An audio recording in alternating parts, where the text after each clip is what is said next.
You're listening to the Broadway Podcast Network. Welcome to interviews with cast and creatives from Lin-Manuel Miranda and John Chu's In the Heights, in theaters on June 11th.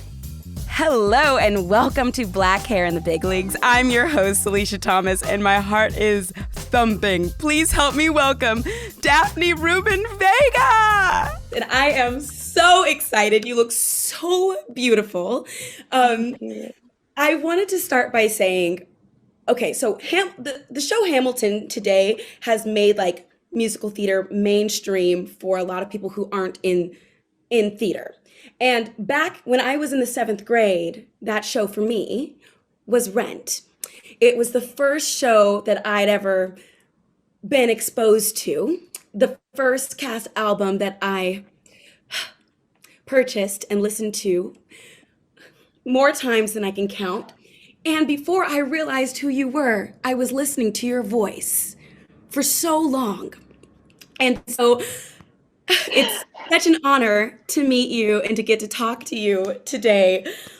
The first thing I'd like to ask you is, being a part of such an iconic cast as Rent, being a part of the In the Heights movie, being in like a whole person of color version of Streetcar Named Desire, being a part of like these shows that are so inclusive. Have you ever felt like a token? Have you always felt like it's always been inclusive? Or do you have any other perspective of that?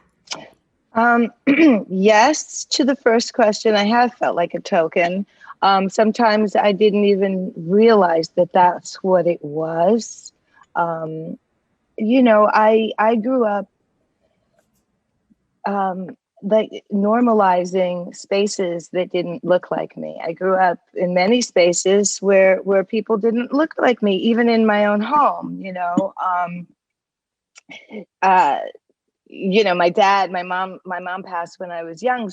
And my dad was, an Eastern European Jewish descent American, So, it feels really good to be part of the movement that changes, like that where the needle gets moved a little bit, as they say, the arc is long and wide, but it definitely leads towards something closer to equity. It's not really something that we can really, some of us can see. Yeah, I hear what you're saying, and I'm wondering, it's one thing for all of this to be a part of the conversation right now, but before it was like actively part of the conversation, like all of this diversity, inclusion, walking into these rooms, into these spaces, into these audition settings, even before you got the job, did you ever feel like, can I do this? Why am I here? Or did you feel that confidence out the gate?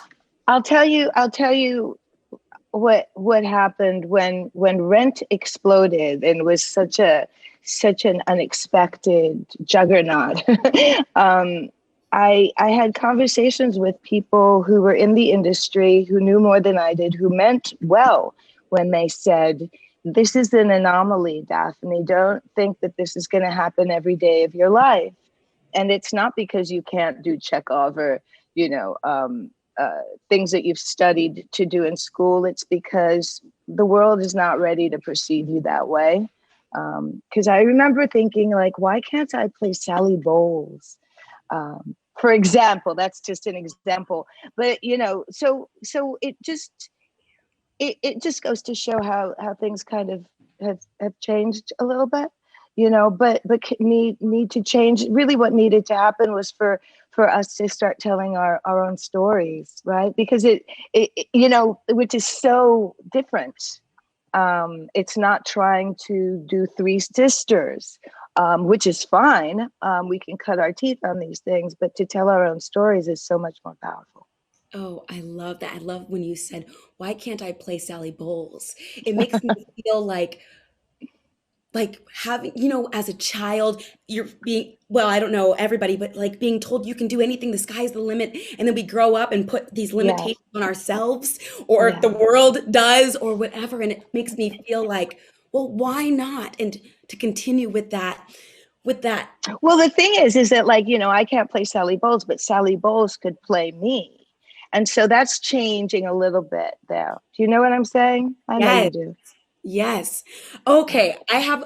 First of all, I want to know, when you were in Rent, I have no idea because I could not tell. Was that your natural hair or did that you? was all me, honey. No way! Not one. And yeah. Come on!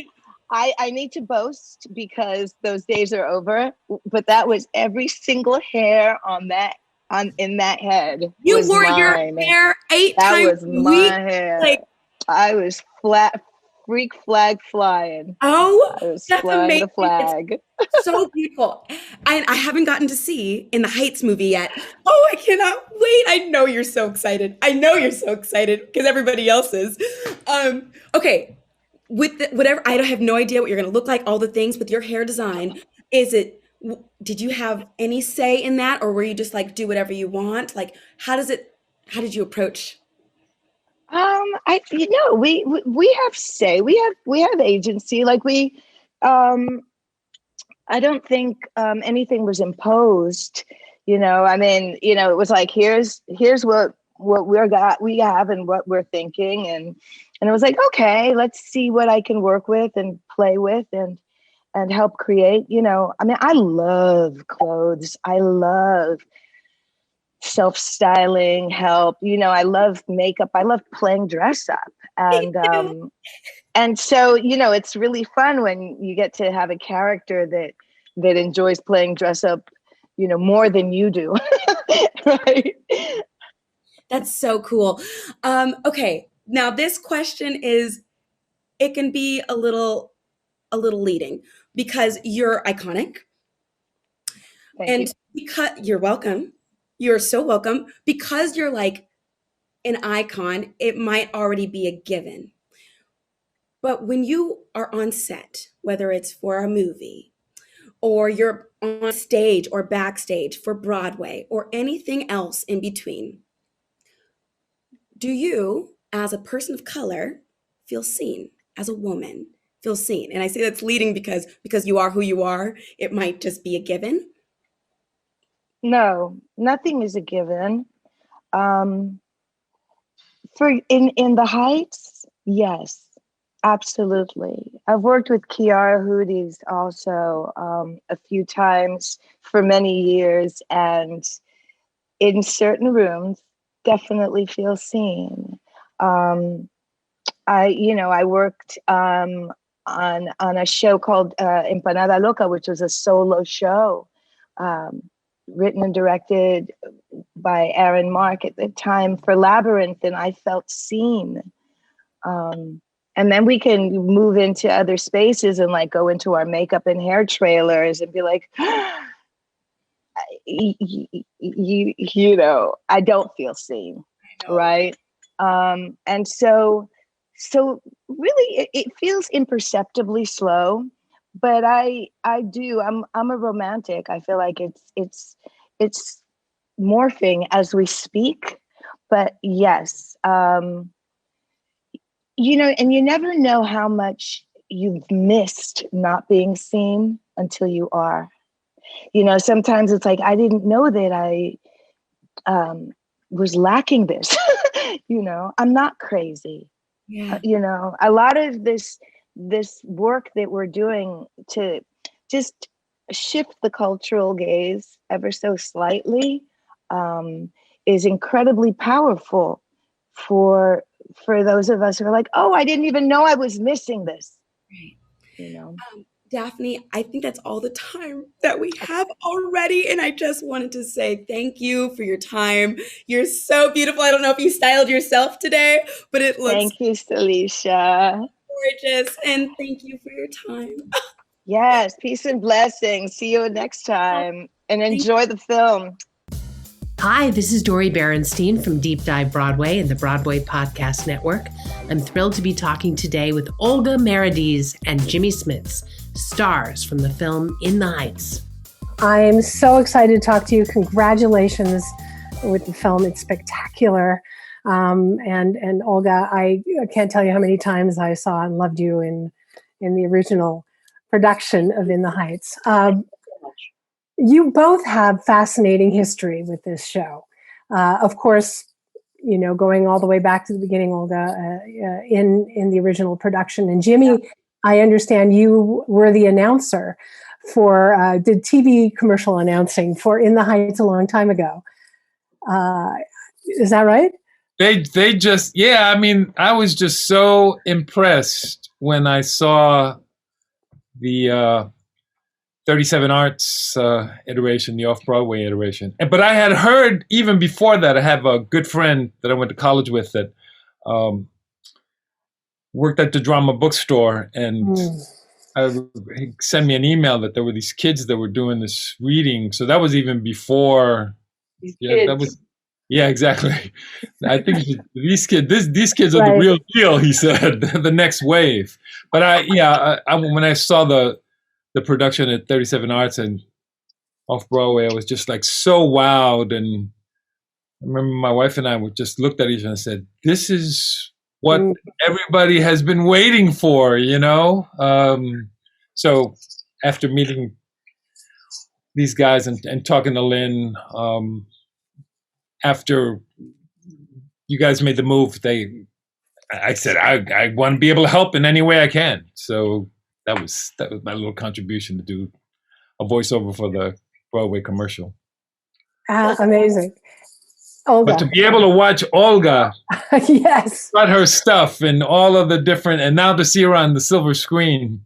And your work with production, was to the readings before, and I started. I was telling Jimmy that I started with readings and workshops before off-Broadway, and I was playing another role, and then Broadway, and then who would have thought in a million years I'd be where I am? I feel blessed. But I have the story when I was talking at the very, very beginning with the workshops, I would tell my agents, I don't know, these kids, they're rapping. I don't know. It's like they're rapping. I don't know. It's got a lot of heart, but I mean, I'll do it, see what happens. It's like the rest is history. It's so crazy to me to think that. I was sure that you knew this was going to become a major motion picture at some point. No, that wasn't. No, not when I was doing the readings. Of course not. Oh.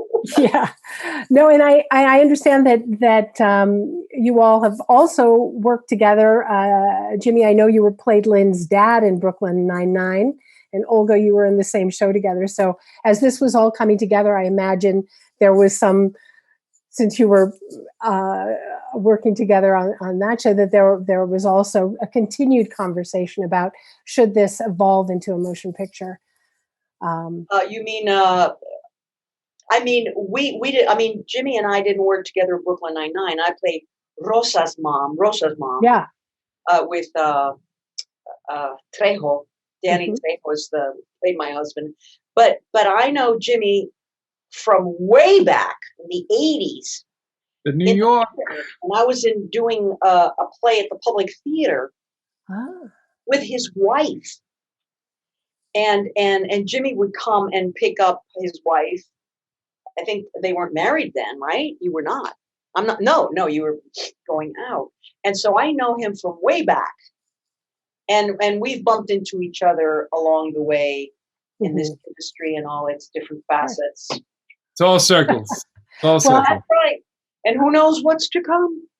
I love that you're both theater people. That means the world. Olga, I enjoyed you so much in Mamma Mia, in Les Mis, and Man of La Mancha, and Jimmy, blown away by Anna in the Tropics and God of Carnage. I'm curious for both of you, what the creative process, you both move so seamlessly from television to film to Broadway, back and forth and all over the place. But moving this story to the screen and your creative process, Olga, I know your character has gone through some evolution, but performing for a camera as opposed to a giant audience, what for you is the difference in your creative process? I would say, great question, by the way, too. A couple of things. In the theater, you're playing to the last row. So you have to have a lot of energy to carry that. And in cinema, it's very internal.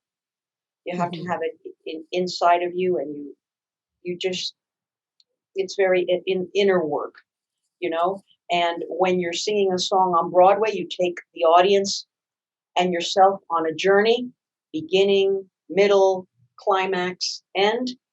And in the cinema, you shoot out a sequence. You might do the last part first. So you have to be very focused as an actor to know where you are, what place you're in, so that you can have that place and for continuity purposes. So that's extremely challenging. What about you, Jimmy?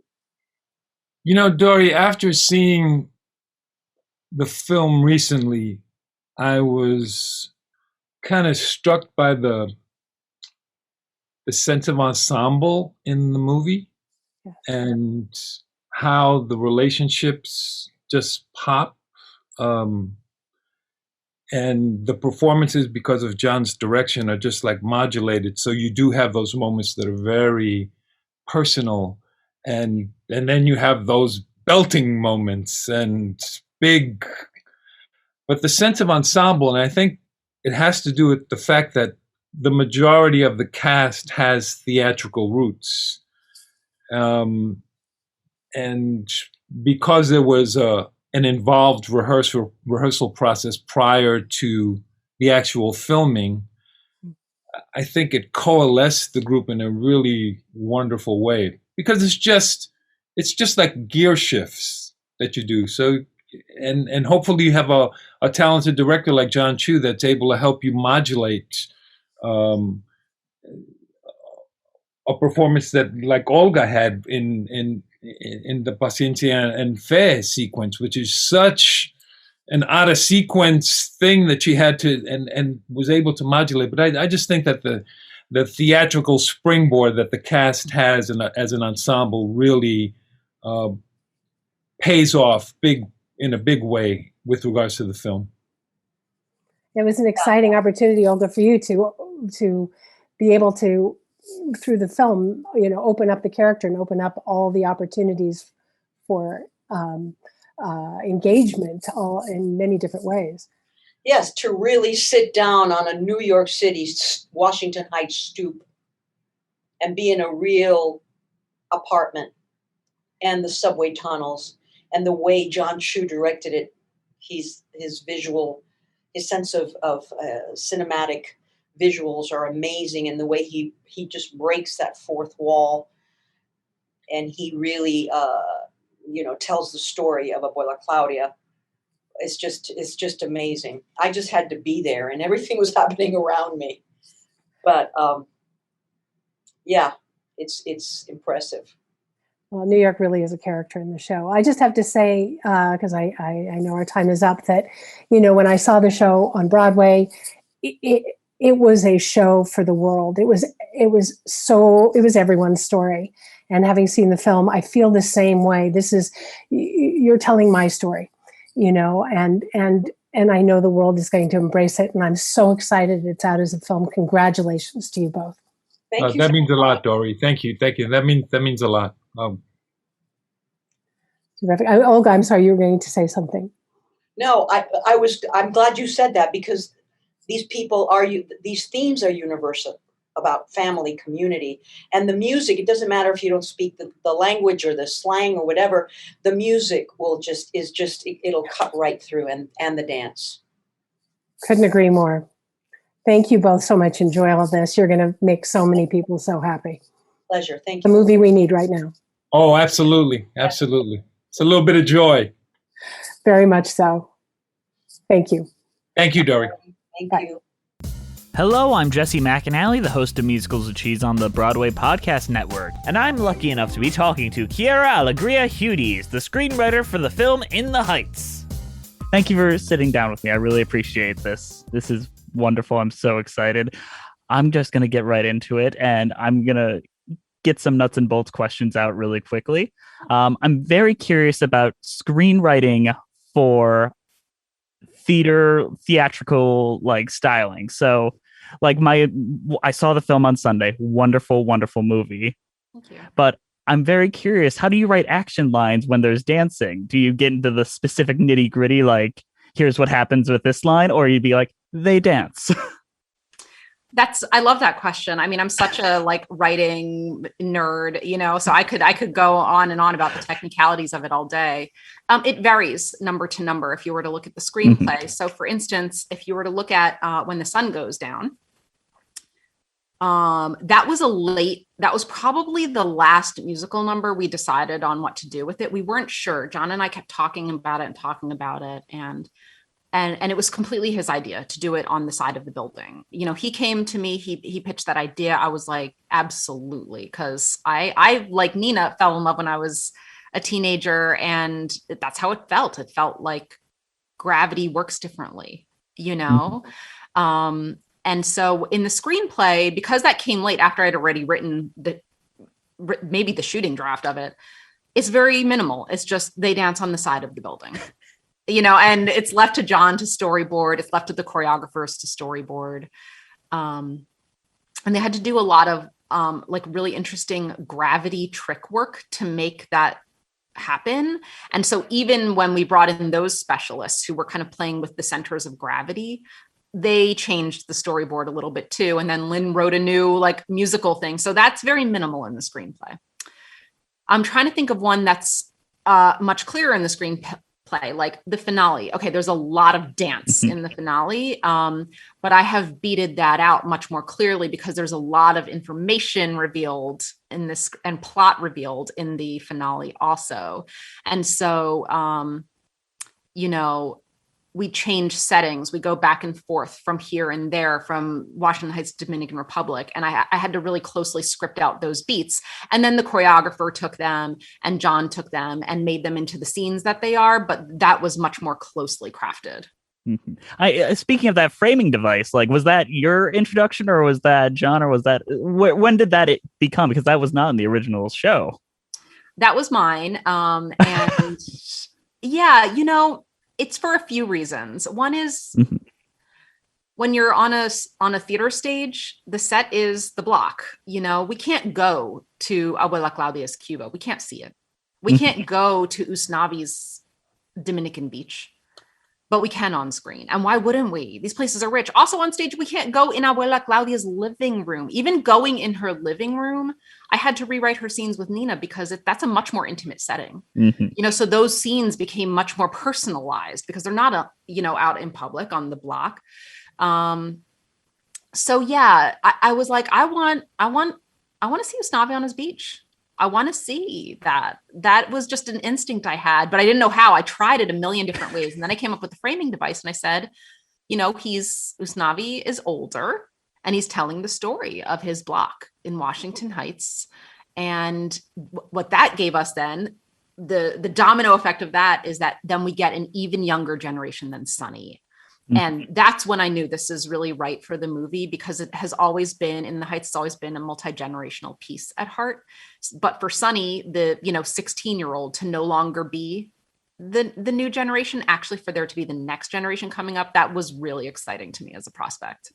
Oh, you're going to make me cry just thinking about that. Yeah, that's wonderful. And you tricked me because I'm watching this and like, we're going to go in a whole different direction than the stage show. And then I'm like, oh, you did it. We got there. Right. But that was a great like transition to my next question, which is in adapting from one medium into another. And I don't believe you've ever done that. Like, you've adapted work before and changed work, but you've never changed it from like stage to screen in this way. Were there any speed bumps where you're like, how am I going to make this work? And what were they? Yeah, I mean, a lot of the things I cut a beloved character. I cut many beloved songs. I don't mean beloved to other people. I mean to myself, you know, and those cuts tended to come from, those difficult decisions tended to come from it, just not being able to make it work in the screenplay. So for instance, a song like Everything I Know, this is Nina's power ballad before the Broadway show finishes, when she realizes her dad is right. She's got to go back to Stanford. But she realizes why and is kind of ready to rise to that position again. It's a breathtaking song on stage. And I've been working on this screenplay adaptation for 10 years and I could not get it to work. It kept feeling like we get to that point in the screenplay and it would actually like oddly get boring, and it's not a boring song. And what we realized is, a close-up of an actor does that emotional work that song does on stage. And so we were like ahead of the song. We already got it. That's why it wasn't working. So I tried my hardest, but really in reality, that song works best on stage. So I had to then therefore like make her journey and her turnaround point different. And her turnaround point comes with Sonny when they go to an immigration rally. That makes perfect sense. And it also makes it so that the stage show and the movie are very different things, yet both very perfect in their own mediums. And that's great. I do want to kind of talk about what's coming up in the future, because this is a huge year for you. You also got Vivo coming out this year.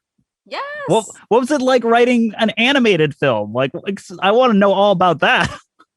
It was so fun. I can't believe I have these two movies coming out because they just represent some of like the best times I've had as an artist in my life. The thing that was really, there's a million fun things about Vivo, but just to pick out a few, creating those characters was a dream. And I was able to use inspiration from my real life and the kind of people who did not see themselves reflected on screen. And I was like, I'm turning you into a lead animated character. And those characters haven't been revealed yet, so I'm not allowed to say who they are. Right. I can't wait till they do, and then I'm going to scream it all from the rooftop. Another part of Vivo that was so fun to write is it's totally romantic. It is such a romantic movie, and I'm a romantic at heart. So to just tell a love story, I was like, what movies are love stories anymore? I don't know. It seems like a genre we've moved on past. So it was really cool to write a romance. That's incredible. All right. Here's a pitch for you. I really want to know this, but feel free to like be vague as you want about it. What is your dream project? If money, feasibility, and so on weren't like factors into this, what would it be if you were given all the money, all the resources in the world tomorrow? What would you immediately start working on? It might be a book of haikus for all I know. Sometimes they're big and sometimes they're small. The answer to that is in the Heights. The answer to that is Vivo. I just wrote a memoir called My Broken Language that's out now. And these are all my dream projects. I'm working on lyrics for a stage version of like Water for Chocolate. That's my dream project. So I kind of am in a really, blessed and beautiful position where I can say, is this my dream project? Yes. Great. I'll write it. All right. I think I could squeeze in one more question here. I'm really appreciative of your time. And don't worry, this is not going to be a real question. What is your favorite cheese? I run a podcast called Musicals with Cheese, and I love getting people's opinions on cheese. I was like, musicals with cheese? ¿Qué ejemplo? I'll tell you what, there is, on the best date nights I've ever had, my husband and I have splurged and gone to El Comento, a very fancy hotel in Old San Juan. And they have a cheese hour. And on their patio, a slice of aged Manchego cheese is just about perfection. That is as good an answer I think I could ever have asked for. My goodness. That was great. Since I have a little bit of free time, what cheese would you equate with In the Heights? Just a rating of cheese, like if you had to compare to it. Ooh. Probably like an oozy shredded cheese that's just like sprinkled on everything and gets into all the good stuff. Perfect. All right. Thank you so much for your time today. That was wonderful. Thank you so much. My pleasure. Take care. This is Ruthie Fierberg from Why We Theater on the Broadway Podcast Network, and I am so excited to be talking to producer Scott Sanders about the In the Heights film that we've all been waiting for. Yes, good morning, Ruthie. Scott. Hi, how are you? Nice to see you. Nice to speak to it with you. And nice you want to know what? Audience.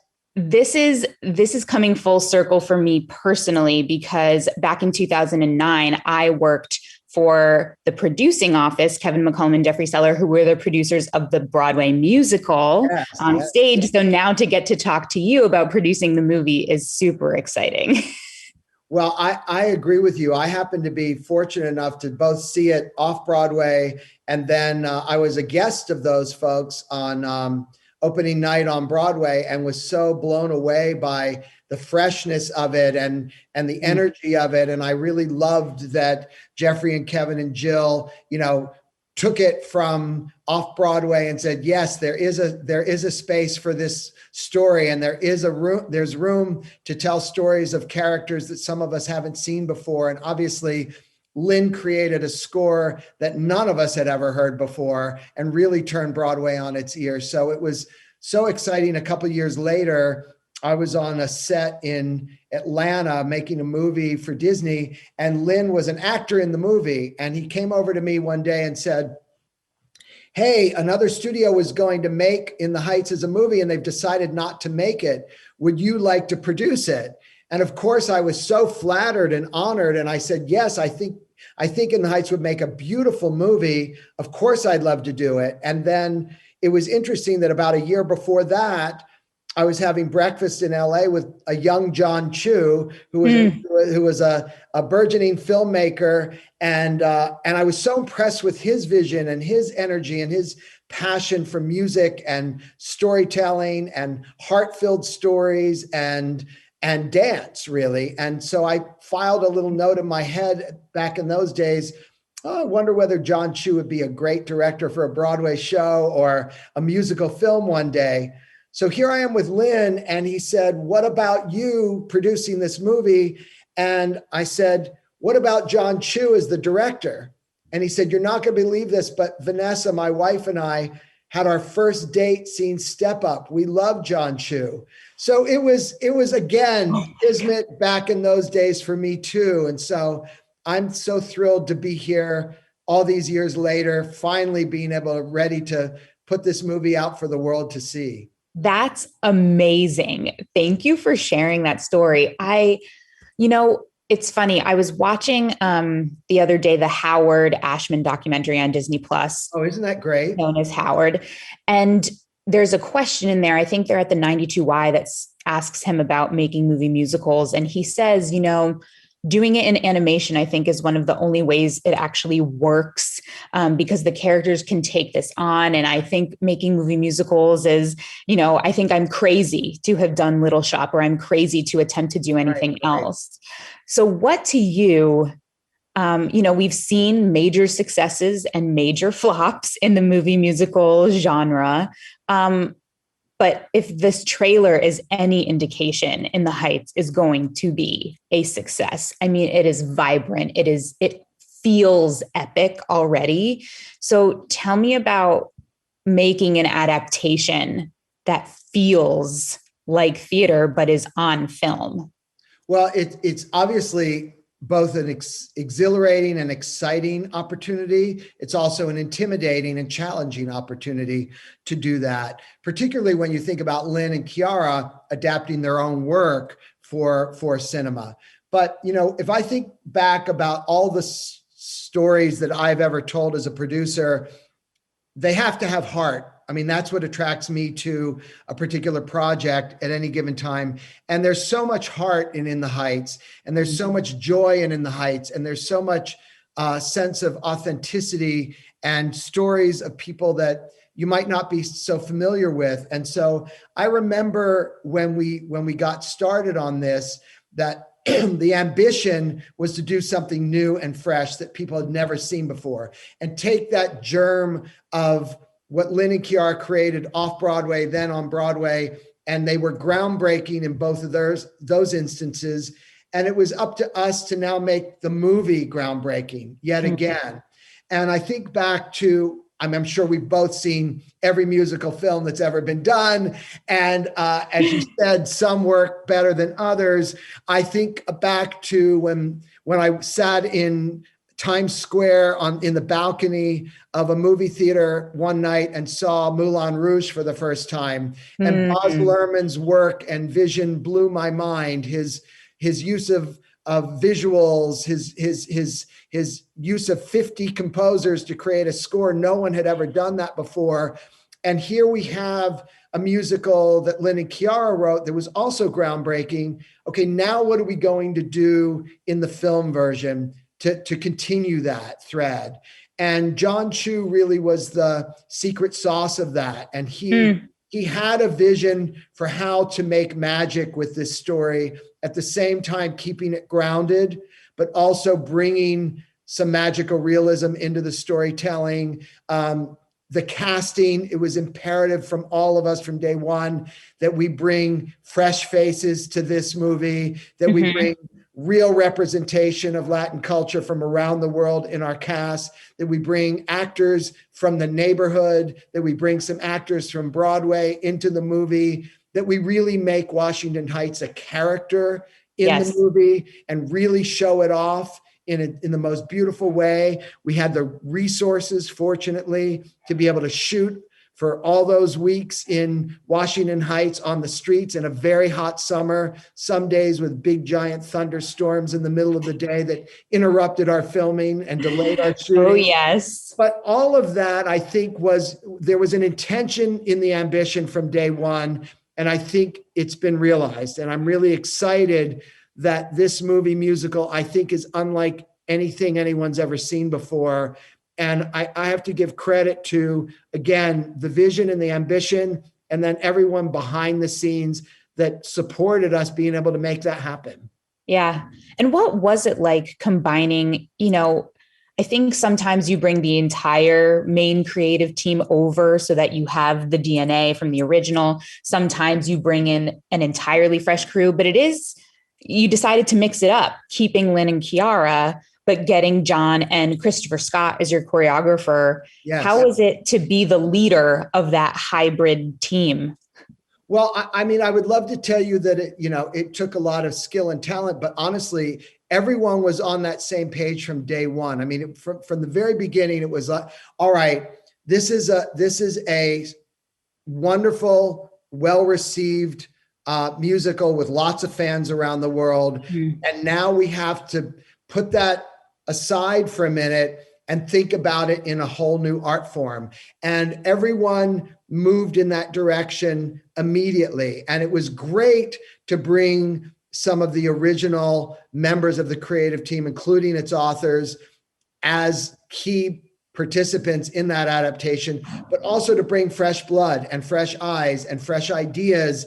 And again, that also is represented in the casting, behind the camera, in front of the camera. And so it was great. It was really great to sort of mix the world of movies and theater and music all together and make this magical film. And it looks like, there are some script changes. Seeing in the trailer, because I haven't yet seen a screener, but seeing in the trailer that Usnavi is like telling a story about the Heights. Tell me about that decision and how we see that play out in the film. Well, there's way more cast members in the movie than there was on stage. And so we have some younger kids in the movie that were not in the stage version. And Quiara came up with a conceit of Usnavi telling a story. She also came up with several new story arcs for some of the characters to make this fresh story even fresher for today's audiences. And I think if you saw the musical on stage and loved it, you're hopefully going to really love this adaptation in the film as it gets opened up and expanded in many ways, but still honors the original completely. And if you've never seen In the Heights and you've never seen a musical on stage or even a movie musical before, I think you're going to love it as a movie, because I think it's a great story, great characters, great energy, great eye candy, amazing score, beautiful direction and choreography. And but really at its core, it's a great story. And no matter where you live around the world, whether you even know what Washington Heights is, if you've never even visited New York before, I think what this last year has taught all of us is we're all part of a community. We're all part of a family. We've all been separated from our community and our family in many instances this past year. And so we realize the importance of what community means. And whether you live in Asia or South America or North America, a community is a community. And so this microcosm of Washington Heights, I think, really represents what it feels like to be part of a group of folks and a family, and what you go through, the ins and outs and the ups and downs of that. And I find it very encouraging. And I think, my favorite song in the score is Just Breathe. And I think about Nina singing Just Breathe. And I think about how I feel right this moment, which is, oh my God, we're all going to just be able to breathe again. That's very real. Well, Scott, as a fan of the musical, as someone who lives in Washington Heights, I am so excited for this. Thank you so much for your work on it. And thank you for your time. Thank you, Ruthie. Appreciate your support. Absolutely.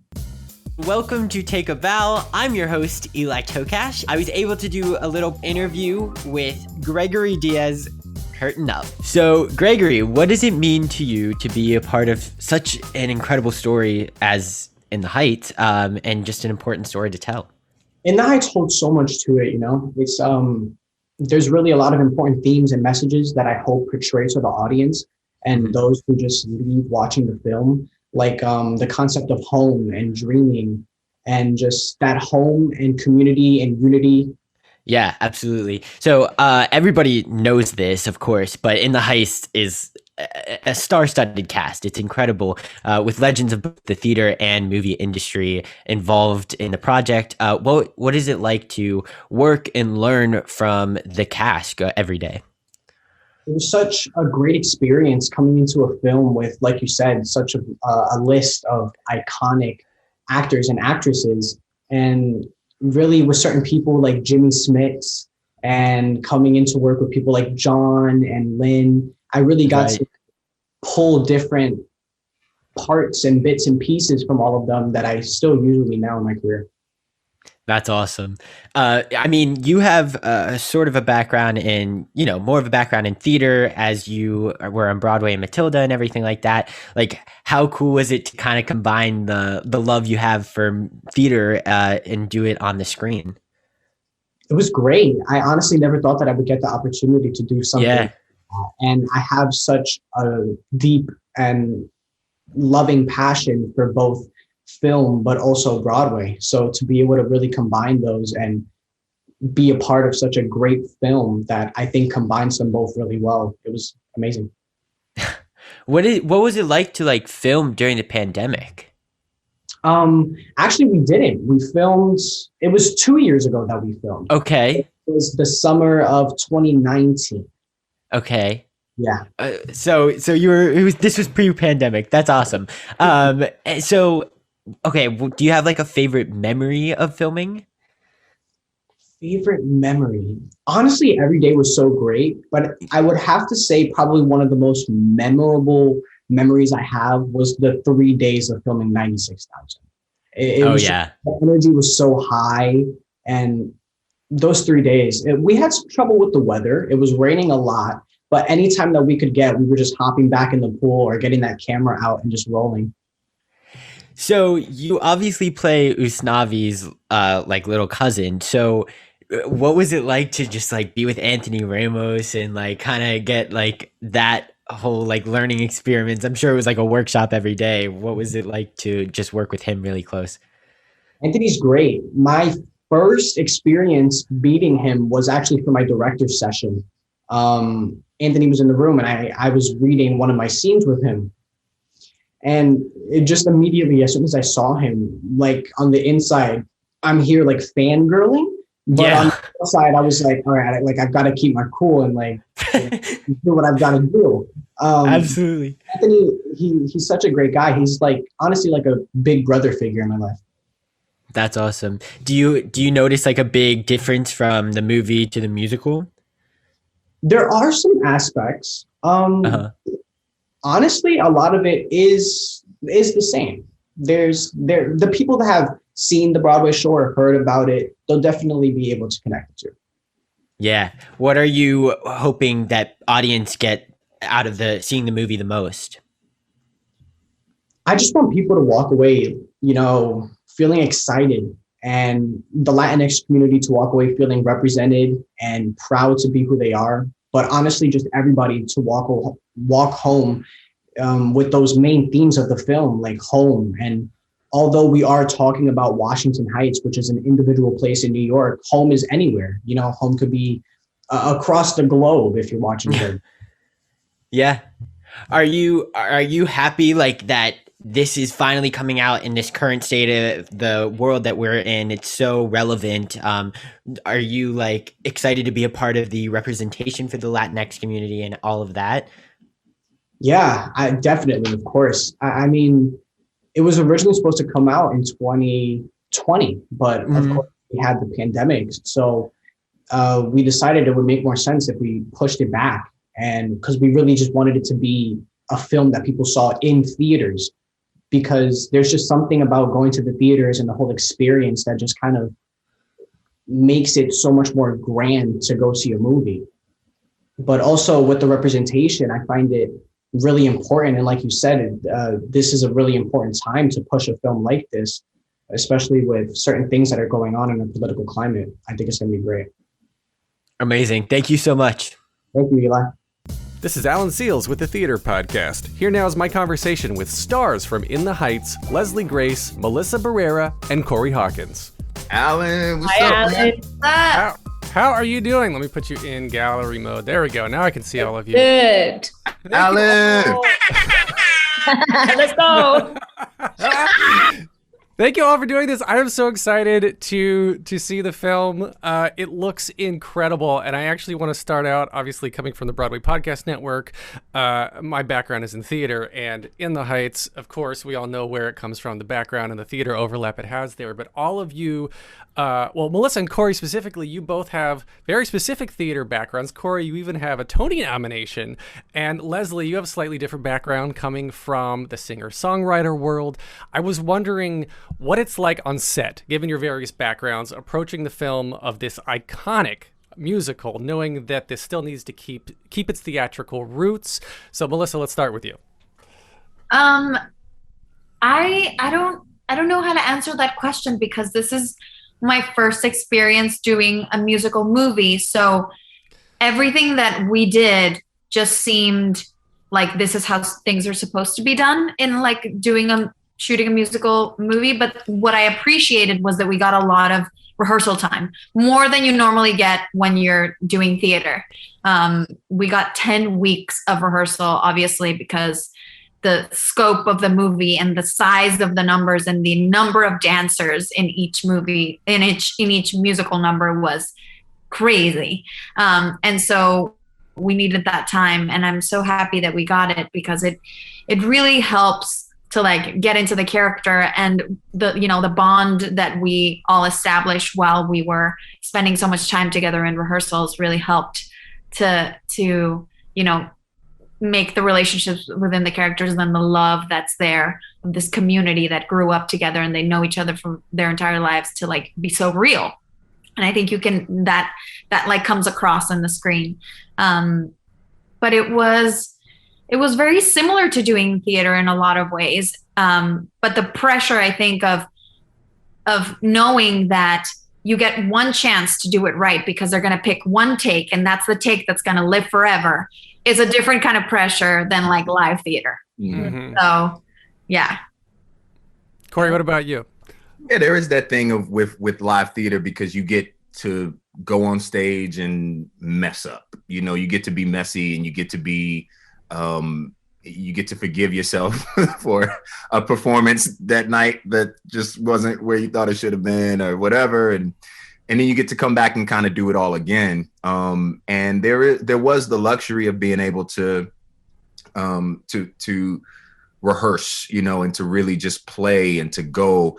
And I think that's my favorite part of any process, is when and I think more directors and more, they should allow more time for rehearsals on certain projects, because I think it definitely gives you the space to breathe and the space to fall into whatever that is. And then you shoot as much as you can, and then you give it away. You know, at the end of the day, there is still that giving it away.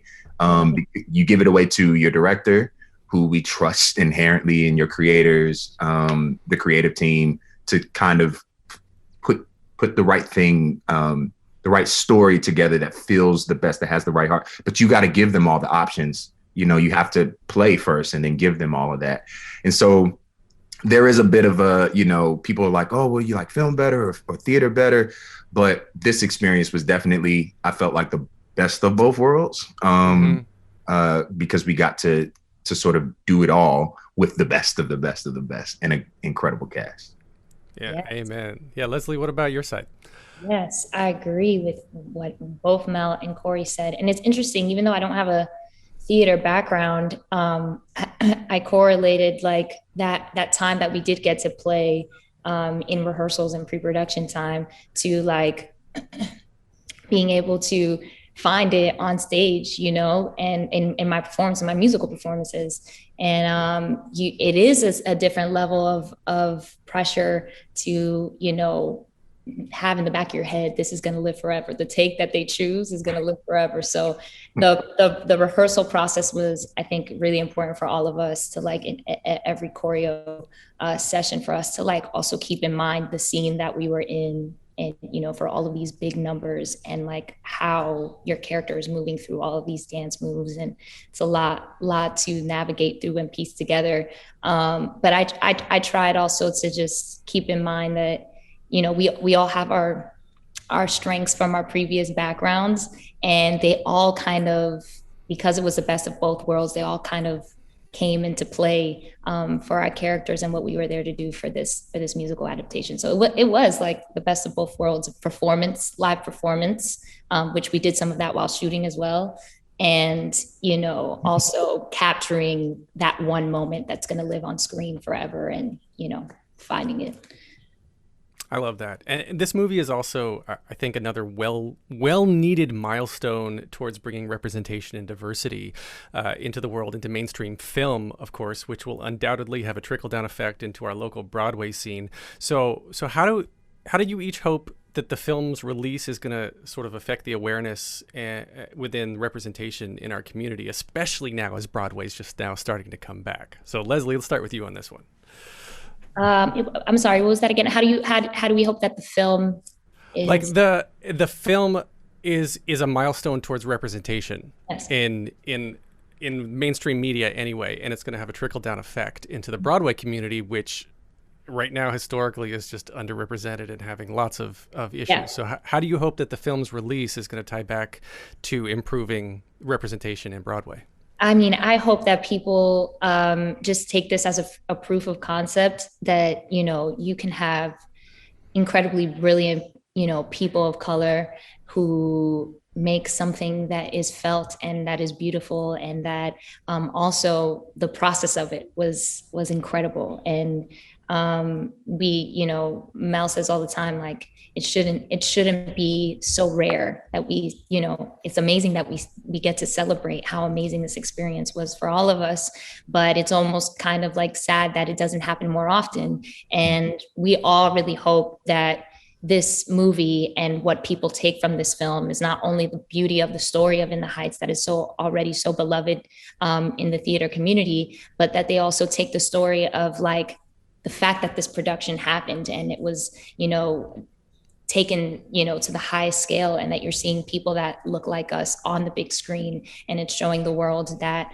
that is possible, you know, young boys and girls, that you do have a place in Hollywood, and that there are roles for you in on stage and on screen. So I think that is what we hope that's what the trickle effect is. And that's like the biggest purpose, I think, behind why we all felt so connected to this project. I love that. Mel, what do you think? I mean, I think it definitely is going to be a before and after, I think, in the industry of this movie, because we haven't seen anything like this in a really long time. And if we have, it hasn't been with the support of a major studio like Warner Brothers. Like, it really, is a beautiful thing to see how Warner Brothers is backing and believing in our movie, because it makes us feel like our story is important and our voices are important. And I think in this moment in time where we're finally not staying quiet and being loud and calling for representation and for being allowed to tell our stories. And I feel like Broadway has always been a little bit more diverse in many ways, because in the theater, you get away with casting diverse roles, you know? But what I have noticed is that openness of casting in Broadway sometimes falls within the confines of like whitewashing, or like casting Latin looking people in Latin roles, even though they're actually not Latin. Mm-hmm. And that's been done a lot, not just with Latin roles, with other ethnicities as well. So I think it's like time for Broadway to also step in and be like, okay, let's try and cast authentically and give opportunities and give the people who that story belongs to the opportunity to tell it. Oh. And so I think that hopefully our movie opens many doors, but also is a wake-up call to the theater community. And you know, like you said, a milestone, making strides in the right direction, so that the people that have been overlooked and have not been given opportunities get them. I love that, and that's such a beautiful place to end. I want to thank the three of you so much for taking the time, and I know this is a busy day for you across the board, so just thank you for everything you've done, thank you for everything you do, and just know that I think you are helping to change the world with this movie. This is one step that we desperately need. Thank you.